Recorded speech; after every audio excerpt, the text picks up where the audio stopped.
এই যুদ্ধের কারণ হতে পারবে না। তাকে খুঁজে বার করতে হবে যে কৃষ্ণের পতন সুনিশ্চিত করবে। যতই অন্য কেউ যদুবংশীদের মধ্যে যুদ্ধ করাক, কিন্তু বাসুদেব শ্রীকৃষ্ণের অন্ত শাম্বের হাতেই হবে। আমি আভাস পাচ্ছি শাম্ব যে সে তুমি নও। গুরুদেব, আপনার এই কথার অর্থ কি? এই খেলা শুরু করেছিলে তুমি, তবে অন্য কেউ সে খেলা শেষ করবে। অন্তিম অস্ত্র অন্য কারো হবে। আমাকে বলুন কি করতে হবে, কিভাবে খুঁজবো তাকে যে হবে বাসুদেব শ্রীকৃষ্ণের শেষের পরম অস্ত্র। সময় দাও যাতে আমি পরখ করতে পারি কার নিয়তিতে কৃষ্ণের মৃত্যু লেখা আছে। রুক্মিণী, তোমাকেও কি মা দেবকী ডেকেছেন?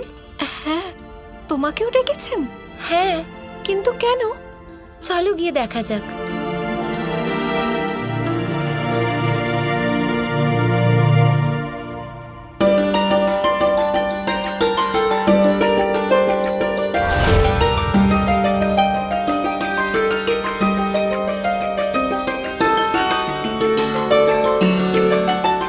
রুক্মিণী, আজ বিশেষ কিছু আছে নাকি? আমিও আজকের আগে এমন কিছু কখনো দেখিনি। এসে গেছো তোমরা দুজন?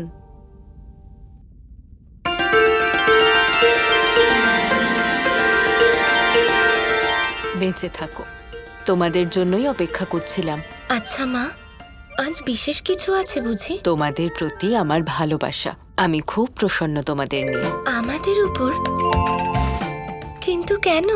কারণ কালকের উৎসবে কৃষ্ণকে এত বছরে প্রথমবার আমি এত প্রসন্ন দেখলাম, যেন ওর সমস্ত দুঃখ শেষ হয়ে গেছে। আর এটা শুধুমাত্র রাধা অষ্টমীর উৎসবের জন্যই হয়েছে। আর রাধাই হল প্রেমের প্রতিরূপ। তিনি নিজের জীবন প্রেমের উদ্দেশ্যে সমর্পণ করেছেন। সেটা তো হওয়ারই ছিল মা, কারণ কৃষ্ণ যা চেয়েছে সেটাও অবশেষে লাভ করেছে। হ্যাঁ, আমার পুত্র এইরকমই, যা চায় সেটা ঠিক প্রাপ্ত করে। শ্রীকৃষ্ণের অতীত বর্তমান সবকিছুর জ্ঞান আছে।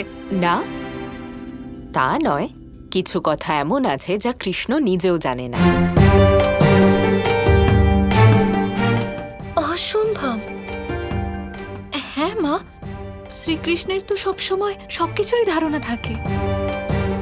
এর উত্তর তো এখন কৃষ্ণ স্বয়ংই দেবে। আমি ওকে ডেকেছি।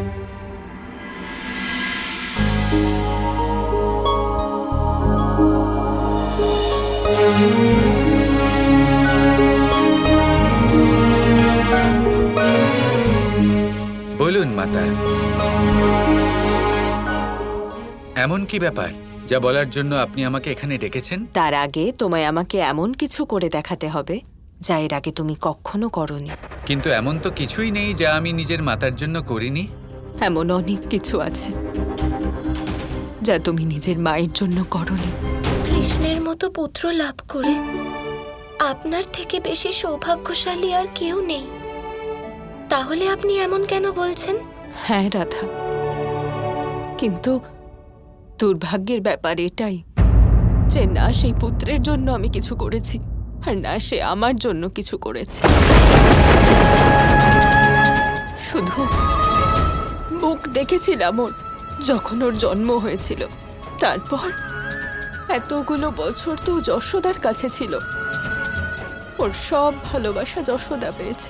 ওর হাসি কান্না সব যশোদাই দেখেছে, আমি না। ও আমার সন্তান, কিন্তু বাল্যকালের সব আনন্দ যশোদা পেয়েছে। আমি পেয়েছি শুধুমাত্র অপেক্ষা।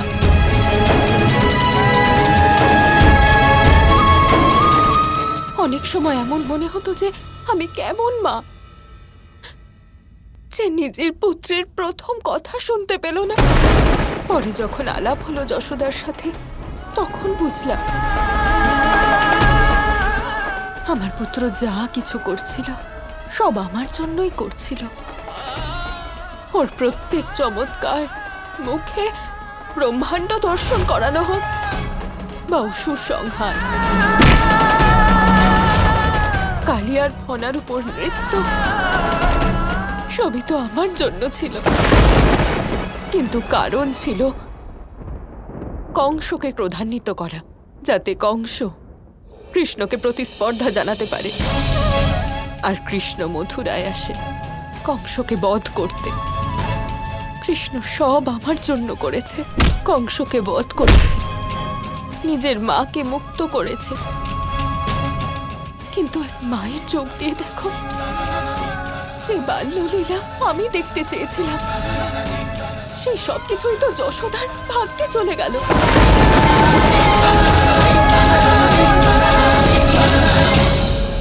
মাতা, সেই সময় তো পেরিয়ে গেছে, এখন তো আমরা সাথেই আছি। কিন্তু কৃষ্ণ, ওই সময়টা আমি বাঁচতে চাই। তুমি তো সবার জন্য কত কি করো, তাহলে একবার নিজের মায়ের জন্য কিছু করবে না? আপনি কি চান মাতা, আপনি শুধু বলুন। হাড়িটা দেখতে পাচ্ছ? আমি চাই যে ওই হাড়িটা আজ তুমি ভাঙো। সেই মুহূর্তের জন্য আমি বারবার জন্ম নিতে পারি। আর এই কর্মের জন্য কৃষ্ণ কোটি কোটি বার জন্মগ্রহণ করতে পারে মাতা।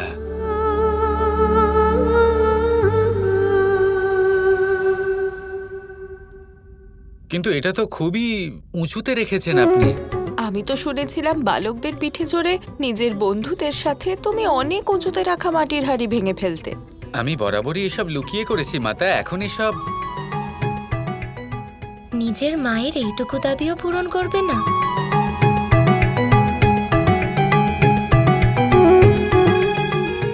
প্রেমের জন্য আমি সবকিছু করতে পারি রাধা। আর যদি তা মাতার প্রেম হয়, মমতা হয়, তাহলে সেই প্রেম তো সর্বোচ্চ স্থানে থাকে। আর মাতার ইচ্ছে আমার কাছে সর্বদাই আদেশ।